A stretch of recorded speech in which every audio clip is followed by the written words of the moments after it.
자, 여러분 안녕하세요. 오늘은 드디어 오늘날의 동아시아. 그래서 이제 마지막 단원을 배워보도록 하겠습니다. 우리가 그동안 이제 참 열심히도 달려왔어요. 덕분에 어떻게 보면은 또 중간중간 진도 맞추기 위해 이렇게 며칠 쉬었음에도 불구하고 뭔가 목표한 바에 맞게 그 위치까지 이제 올 수 있었던 것 같아요.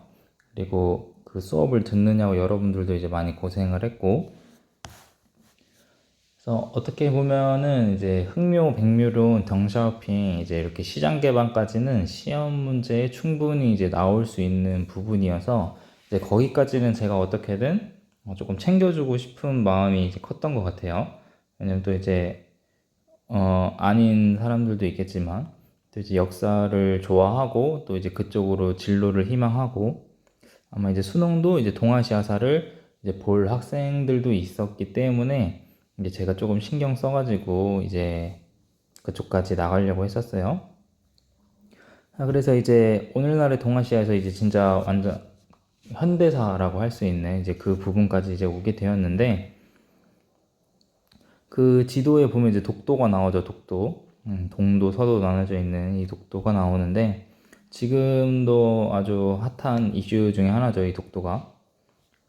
왜냐면은 이 도쿄올림픽에서 일본의 그 깃발에다가 이제 독도를 집어넣어서 굉장히 지금 우리나라로서는 불쾌하고 그리고 또 항의를 하고 있는데 일본이 이건 우리나라 땅인데 절대 뺄 이유가 없다 이제 이런 식으로 나오고 있죠. 여기에서도 우리가 좀 더 알아야 될 게 뭐냐면은 평창 올림픽 때는 그 올림픽 위원회인 IOC가 우리한테 정치적인 분쟁을 조장한다면서 권고를 했죠. 그 빼라고. 근데 지금에서는 전혀 이 IOC가 기능을 하고 있지 않아요. 이제 우리나라도 계속해서 얘기를 하고 있는데 그거는 이제 도쿄 올림픽 준비위원회에 물어봐라. 그럼 걔네들이 하겠냐고. 걔네들이 원래 할 애였으면 진즉 했겠죠. 그러니까 참 이런 걸 보면서 한 번 더 조금 뭐 무슨 일이 있는 건지 사실 모르겠어요.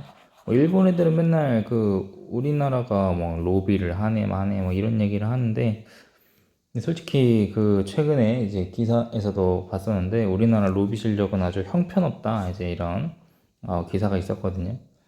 근데 그와 반면에는 아직 일본은 이제 그런 로비라든지 이런 게 굉장히 이제 탄탄하게 잘 되어 있다 이제 이런 평을 받는데 이런 데서만 봐도 어떻게 보면 그게 나오는 것 같아요.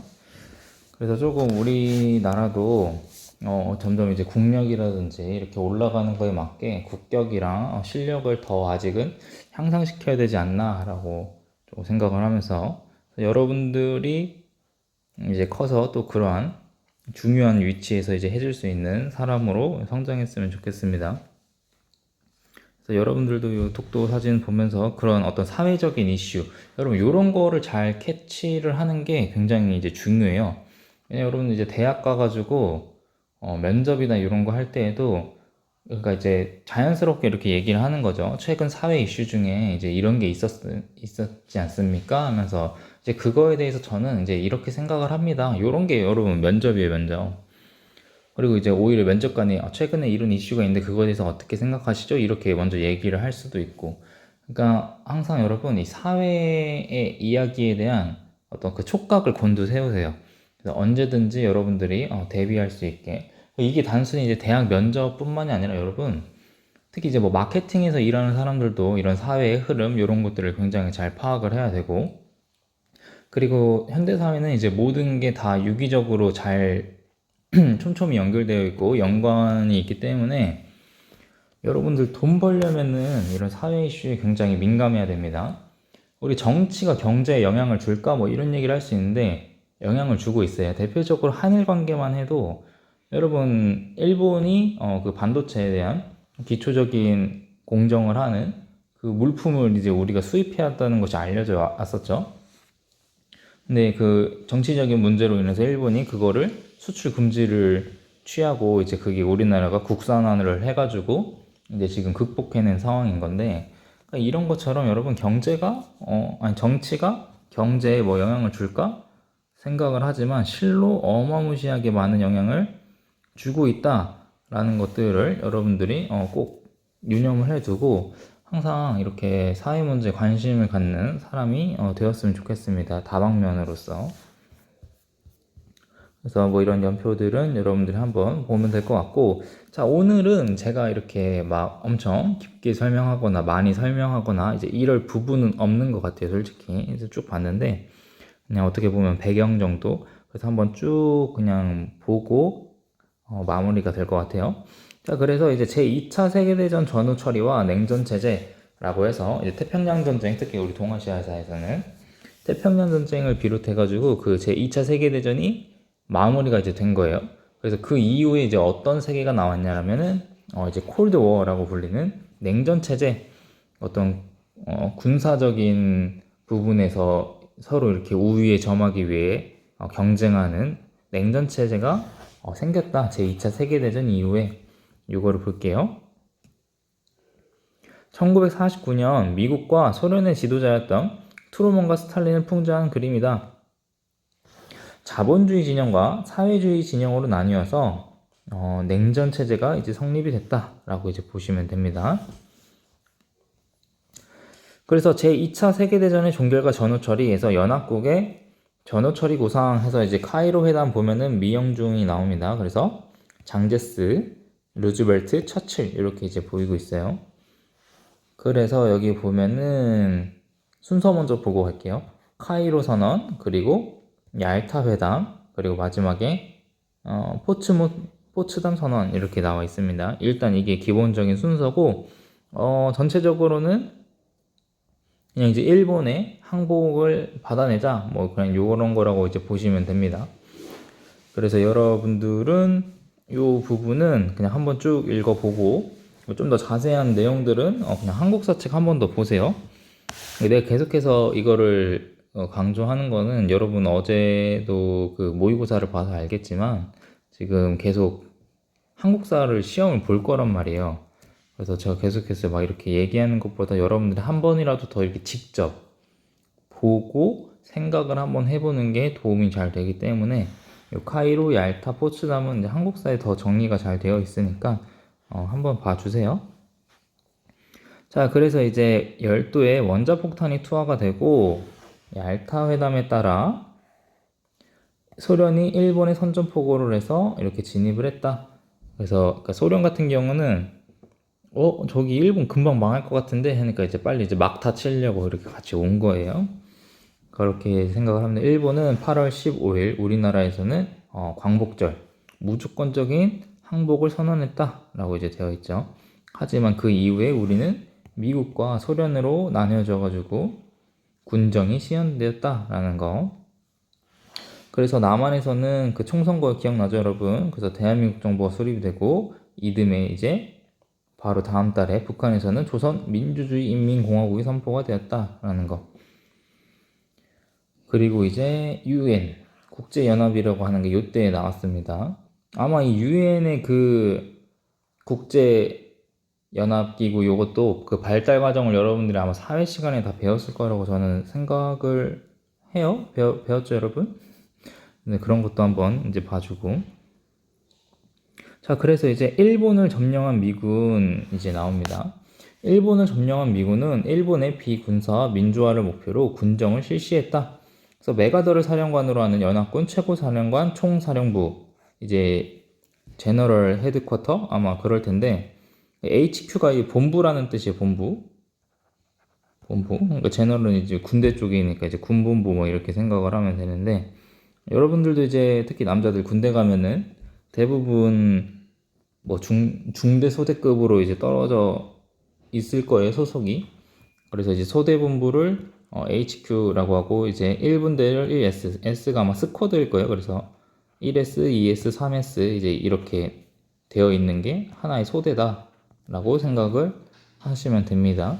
그래서 이런 또 1소대, 2소대, 3소대, 그리고 다시 또 중대본부. 요게 이제 또 중대예요. 그러니까 요게 이제 해군 공군은 모르겠네요. 근데 육군 같은 경우는 이제 기본적으로 요 구조를 띠고 있습니다. 그리고 다시 또 요 1중대, 2중대, 3중대, 그리고 대대본부가 합쳐져서 또 이제 하나의 대대가 되고 이제 이런 개념입니다. 이거 군대 가면 또 다 이거 외워야 돼요. 이거 요새는 또 모르겠네요. 근데 이 정도는 외워야 되지 않을까요? 못 외우면 때리고 막 그랬어요. 군가도 막 다 외우라고 해서 막 못 외우면 선임들이 막 이렇게 꼽주고 막 때리고 막. 요새는 많이 없어졌다고 하니까 여러분 힘내시길 바라겠습니다. 그래서 이어서 또 보면은 군대를 해체하고, 그래서 지금도 그 정신명칭인 군대가 없죠. 그래서 자위대가 이제 존재를 하고 있고 스스로 지키는 부대. 그리고 군국주의자를 공직에서 추방하였다. 그리고 국가 지도자의 전쟁 범죄를 심판하기 위해 도쿄 재판을 열었는데, 이거 뒷장에서 볼 건데 의미가 사실상 거의 없었다라고 이제 볼 수 있습니다. 자, 이제 뒤에서 또 보면은 연합군은 전후개혁에 착수했다. 그래서 개혁 정치 부분에서는 선거제를 20세로 낮추고 여성에게도 투표권을 부여했으며 지방자치제를 도입했다. 그리고 경제 부분에서는 군수 산업을 전부 다 없애버려요. 재벌을 해체하고 재벌의 부활을 막기 위한 법률을 제정했다. 그리고 노동조합 활동을 보장했다. 그러니까 이거 같은 경우는 전체주의, 군국주의에 의해서 노동조합이라든지 어떤 노동자의 권리 이런 것들을 계속해서 엄청나게 억누르고 있었죠. 국가를 위한 일이야 하면서 이제 딱 이렇게 억누르고 있었는데, 그거를 이제 보장해주는 그런 걸 하려고 했다라고 보면 되고, 군수산업 같은 경우는 요거를 냅두면은 어떻게 되는 거예요, 여러분? 얘네들이 다시 언제든지 무기를 만들어 가지고 또 전쟁을 일으킬 수 있는 거예요. 그거를 연합군은 여러분 독일에서 배웠어요. 독일이 제1차 세계대전 이후에 그냥 이제 어쨌든 배상금이나 이런 거는 막대하게 물긴 했지만 이런 것들을 냅뒀더니 어떻게 됐어요? 바로 성장해가지고 제2차 세계대전을 또 일으켰죠. 그래서 일본 같은 경우는 이렇게 이제 철저하게 군수산업이나 이런 거를 없애는데, 사실 없앤 게 아니라 일본이 그때 당시에 이 군수산업도 굉장히 이제 많이 발전을 했던 거예요. 그래서 이거를 사실 없애고 미국 애들이 자국으로 이렇게 인재를 다 빼가요. 이런 식으로 이 사람들 중에서도 그 전쟁 범죄나 이런 데 개입된 사람들이 있었는데 전부 다 이렇게 그거를 무죄로 해주는 조건으로 이제 이런 식으로 이제 빼갔던 거죠. 그래서 미국에서 그 군수 산업에서 발전을 일으키게 하는 그런 식으로 또 이제 됐었다라는 거를 여러분들이 보면 되겠습니다. 자, 그리고 지주의 토지 소유를 제한하고 농지 개혁을 단행한 결과 자작농이 많이 늘어났으며, 그러니까 어떻게 보면은 중산층이라고 하는 세금을 거둘 수 있는 사람들이 늘어났다, 이렇게 또 볼 수 있죠. 그리고 농업 생산력 향상을 통해 농가 소득을 늘려 내수 경기를 부양하는 데 성공했다. 제가 방금 얘기했죠. 이렇게 세금, 모든 건 다 이렇게 연결이 돼 있다라는 거. 그래서 교육 부분에서는 전쟁을 미화하는 내용을 교과서에 삭제하고 중학교까지 의무 교육을 시행했다. 요거 지금 다시 하고 있죠, 일본이. 그리고 새로운 헌법이 제정되어서 신격화된 천황을 이제 상징적인 존재로만 규정했었다라는 거. 그러니까 일본의 그 천황이라고 하는 일왕이라는 위치가 아무리 법적으로 그렇게 돼 있어도 어차피 상징적인 거에 머물렀는데, 이젠 법조차도 이제 그 아래로서 이렇게 내려왔다라는 거. 국민 주권과 기본적 인권 보장, 그리고 군사력 보유 금지, 이런 내용들. 그래서 평화 헌법이라고 불렀다. 전쟁 포기를 명시했기 때문에 지금 요거를 없애려고 계속해서 헌법 개정을 하려는 움직임을, 그 자민당 맞죠? 여기에서 여기가 이제 우인데, 그러니까 보수인데, 보수 중에서도 좀 더 이제 많이 기울어져 있는 것 같아요. 일본은 많이 기울어져 있는 것 같아요. 그래서 그런 거. 그래서 여기 보면은 뭐 상징이다. 모든 거는 전부 다 내각한테 물어봐야 된다. 그러니까 지금 그 황제권을 약화시키는 그 모습을 보고 있습니다. 그리고 국제 평화를 위해서 모든 무력 행사를 영구히 포기한다. 그리고 이것도 이렇게 한다. 그래서 지금 이걸 바꾸려는 게 이제 그 논리가 그거예요. 우리가 공격당했을 때, 그러니까 지금 이거예요. 그러니까 어쨌든 자위대가 있잖아요. 일본도 군대가 아니라고 하지만 사실상 군대가 있단 말이에요. 근데 이게 지금 존재하는 이유가 일본이라고 하는 나라가 공격을 당했어요. 그때 반격하기 위해. 요게 그 기본적인 지금 평화헌법의 그 목적이거든요. 그러니까 선제적으로 공격할 수 없게. 지금 일본이 바꾸려고 하는 게 지금 막 바꾸려는 게 아니라 우리의 평화를 위해, 그러니까 자신들의 국가를 위해 이렇게 공격할 세력을 선제적으로 공격해서 방어하겠다 이 뜻이에요.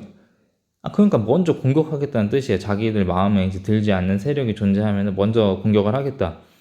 사실상 이거는 말이 그렇다는 거지. 이거 뭐 상대방이 공격할지 안 할지 어떻게 알아? 그냥 본인이 느끼는 주관적인 판단에 의해서인데. 그러니까 이제 전쟁 일으키겠다 이거죠.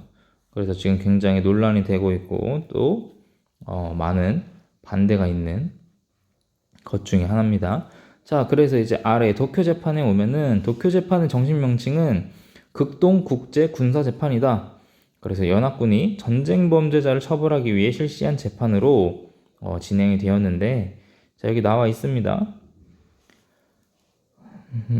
이렇게 쭉 나와 있어요. 그래서 얘는 이제 가짜 도조 히데키, 어떤 군사 이제 총 사령관이었던 도조 히데키는 이제 갔고, 근데 여기 보면은 여기 나와 있네. 연합군의 초점에 맞춰 있어서 주요 피해국이었던 국가들의 의견이 반영되지 않았다. 특히 이제 우리나라랑 그리고 중국. 중국은 그래도 조금 이제 어떻게 보면은 승전국에서 아주 당당한 위치에 있었기 때문에 좀 더 이렇게 됐지만, 특히 우리 조선에 대한 어떤 요구는 하나도 이제 들어가지 못했다라는 거. 왜냐면 우리는 광복 이후에도 우리가 정부를 만들려고 했는데 미국과 이제 소련이 개입을 해서 못 만들게 했었죠. 왜냐면 이거 냉전 체제의 어떤 시작이라고 볼 수 있는데, 그러니까 자기 세력의 이제 입맛에 맞는 정부를 세우기 위해서. 자, 그래서 한국과 타이완 문제, 그러니까 식민 통치 얘기하고 있는 거예요. 그리고 일본군 위안부 문제 같은 성폭력 문제, 그리고 731 부대와 이게 생체 실험했던 부대예요. 독가스 등 생화학적인 책임 문제에서 다뤄지지 않았고, 그래서 지금도 뭐 전혀 없죠. 난징 학살도 뭐 없었다.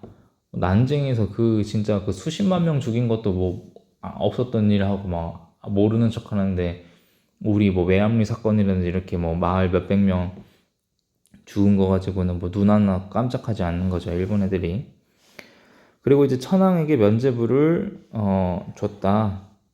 그리고 전쟁에 적극적으로 참여한 관료와 재벌 등의 책임도 묻지도 않았다. 왜냐면은 천황 같은 경우는 알고 있었어요. 만약에 천황을 뭐 이렇게 책임을 물어서 사형시킨다? 일본의 반발이 엄청날 거라는 걸 알고 있었기 때문에 이 사령부 입장에서도 그거는 원치 않았던 거예요. 왜냐면 일본에 자기 말 잘 듣는, 어떻게 보면은 그 사람들을 둬가지고 이제 통치를 해야 되니까 이제 냅뒀던 거죠. 자기들의 편의를 위해서. 뿐만이 아니라 관료와 재벌들도 냅뒀다. 왜냐면 얘네들의 협조가 있어야 훨씬 더 잘 운영이 될 수 있으니까. 그러니까 이게 예를 어떻게 들면 되냐면, 일제히 식민지에서 지주층이나 이런 애들이 일본한테 그 친일파로 돌아섰잖아요. 그러니까 일본 입장에서도 이 기득권층, 이 돈 많고 이런 애들이 자기 말 잘 들어주면은 통치하기가 훨씬 좋은 거죠. 마찬가지예요. 그러니까 미국 입장에서도 이런 애들을 어떻게 보면 약점을 잡고 있는 건데, 야, 너 깜빵 갈래? 아니면 뭐 죽을래? 아니면은 나랑 협조할래? 이제 이렇게 하면 당연히 협조하죠. 그 얘네들은 오히려 야, 살았다, 이렇게 이제 아주 개같이 충성을 하게 될 겁니다. 그래서 나중에 결국 요 A급 전번 중에서도 요 사람들 빼고는 전부 다 석방돼서 정계 복귀했다. 그런데 참 A급조차 이런데 뭐 B급, C급은 어떻겠어요, 그쵸? 그래서 제가 아까도 얘기했지만 군수 산업에서 이제 똑똑한 사람들, 과학자들 이런 사람들은 미국이 이제 빼가고, 어떻게 보면 그것 때문에 사실 일본 항공 기술이라든지 이런 게 이제 후퇴했다고 보고 있습니다. 그 기술자들을 전부 다 이제 미국이 가져간 거죠. 그리고 이제 오히려 미국은 더욱더 성장을 하게 된 거고. 자, 그리고 이제 뭐 정계뿐만이 아니라 재계도 이렇게 다 복귀를 했다라는 거. 그래서 지금도 보면은 아베를 비롯해서 지금 다 그 자민당이죠. 자민당이 그 일본에서 그 우리 조슈번, 사스마번 얘기했던 이 큐슈랑 요쪽 지방 있죠. 다 요쪽 출신이에요. 메이지 유신을 이제 처음에 이제 일으켰었던. 그래서 요 세력이 그 이 세력이 많습니다. 요 전쟁에서 이제 했었던. 그래서 아베 아마 외갓집도 제가 알기로 전범 가문으로 알고 있어요. 그래가지고 이제 그런 거에 대해서 계속해서 이제 하려는 거죠. 근데 이거는 근데 솔직히 얘기를 하면은 저는 그 일본 국민들의 잘못도 있다고 생각을 해요. 일본 국민들도 정치에 너무 무관심한 것 같다. 그래서 우리도 그러면 안 되겠다라는 생각을 많이 하고 있어요. 특히 왜 그런 얘기 많이 하잖아요. 우리나라도 젊은이들이 정치에 관심이 없고, 그러니까 뭐 투표날 되면 그냥 다 놀러 가는 거죠. 근데 이거는 우리도 스스로 정말 경계해야 될 부분 중에 하나예요. 여러분, 정치에 관심이 없으면 누가 제일 좋아하냐면 정치인들이 제일 좋아해요. 자기들을 유일하게 견제할 수 있는 사람이 국민이란 말이에요. 국민. 그거를 행사할 수 있는 게 투표예요. 백수로 만들어버릴 수 있다고, 걔네들을. 국회의원들을. 근데 국민이 정치에 관심을 가져주지 않아. 그럼 무슨 개판을 쳐도 상관이 없는 거야. 그러니까 제가 보기엔 정치에 관심이 없었던 그 기점으로 해서 우리나라가 더 성장할 수 있었음에도 불구하고 성장하지 못하지 않았나라는 좀 생각도 들거든요.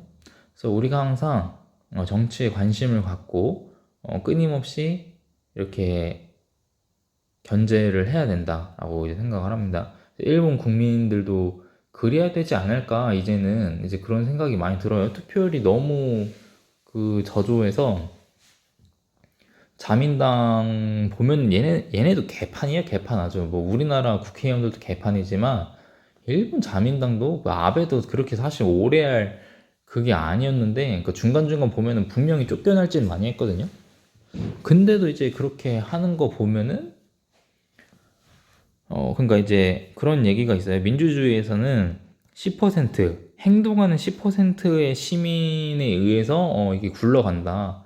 사실상 의사결정이 된다라고 보는데, 제가 판단하기에 일본은 요 10%가 이제 우익 세력들밖에 없는 거예요. 그러니까 무언가 행동할 수 있는 사람들이 필요한데 행동하는 사람들이 그 우익 애들밖에 없으니까, 그러니까 얘네들 마음대로 지금 정치가 굴러가고 있는 거죠.